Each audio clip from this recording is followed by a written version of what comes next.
నేనంటాను మొట్టమొదటి పాపులు ఎవరంటే పాస్టర్లు అండి. అబ్బాయిలు మీరు దేవుడిని నమ్ముకోవడానికి ఏం భయపడకండి. మీకన్నా పరలోకం ఉంటుంది కానీ పాస్టర్లకు ఉంటుంది ఉండదో చెప్పలేం. నిజమే కదా? అబద్ధమా? అబద్ధం అనుకుంటే నేనేం చేయలేను. నేను కూడా పాస్టర్నే కదా.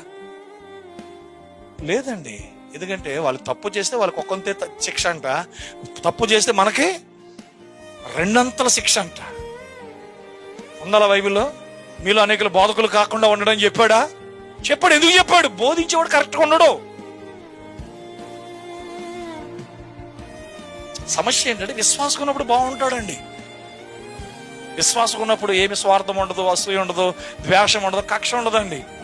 పాస్టర్లు అయిన తర్వాతే వాళ్ళకి కొత్త కపట బాబు ఆలోచనలు, స్వార్థపూరితమైన ఆలోచనలు, దురాశలు, లోకాశలు అన్ని పాస్టర్లకు వస్తాయి. ఎందుకంటే మొట్టమొదట సాతానుడు పాస్టర్ని పడేస్తే సంఘాన్ని పడేస్తాడు.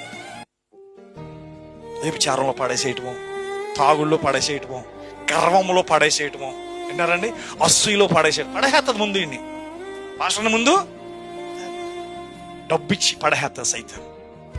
ఇంక ఈ డబ్బే చూస్తాడు తప్ప నేను బోధకుడిని, నేను పాస్టర్, నేను ఇలా డబ్బు కమ్ముడిపోకూడదు, డబ్బు నాకు ముఖ్యం కాదు, నాకు దేవుని రాజ్యం ముఖ్యం అని చెప్తాడండి. మీరేం చెప్పండి, ఒక పాస్టర్లు ఎవరు చెప్పట్లేదు నాకు. చెప్పండి, డబ్బు నాకు వద్దు అంటాడా? బిలాం అన్నాడా అండి? దేవుడు మాట్లాడుతున్నాడు కదా బిలాముతోటి. గాడిది చేత కూడా మాట్లాడిచ్చాడు ఆయన. డబ్బు కమ్ముడైపోయిన వాళ్ళు, డబ్బు కక్కుర్తి పడే వాళ్ళు గాడిది కాదు కదా, కుక్క చేత మాట్లాడిచి నేను ఇంక డబ్బు అలాంటిది. నేను అందుకే నేను చెప్పాను, మాది సంస్థ కాదండి, ఎవడు రూపాయి జీతం ఇవ్వడండి. మీరు ఏమన్నా సంఘంలో కానుకలు ఇస్తే పాస్టర్ పోషించబడాలి, అదే కూలి పని చేసుకోవాలి. అట్లేగాని అమెరికా కొత్త రాసి, ఇంగ్లాండ్ కొత్త రాసి, అండమాన్ కొత్త రాసి, ఆ పెద్ద పాస్టర్ కొత్త రాసి నేను కష్టాల్లో ఉన్నాను, బాధల్లో చచ్చి కట్టుకోవాలి, అయ్యేముండవు. ప్రైజ్ లార్డ్, హల్లెలూయా. ఎందుకంటే ఈరోజు చాలా మంది చర్చలు అయితే కడుతున్నారు కానీ సంఘాన్ని కట్టగలుగుతున్నారా?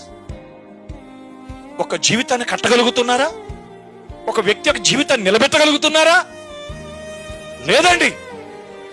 సంఘాలు కట్టుకుంటే సంఘాలు పెరుగుతాయి, ప్రజలు పెరుగుతారు, కానీ వారి విశ్వాసం సంగతి ఏంటి?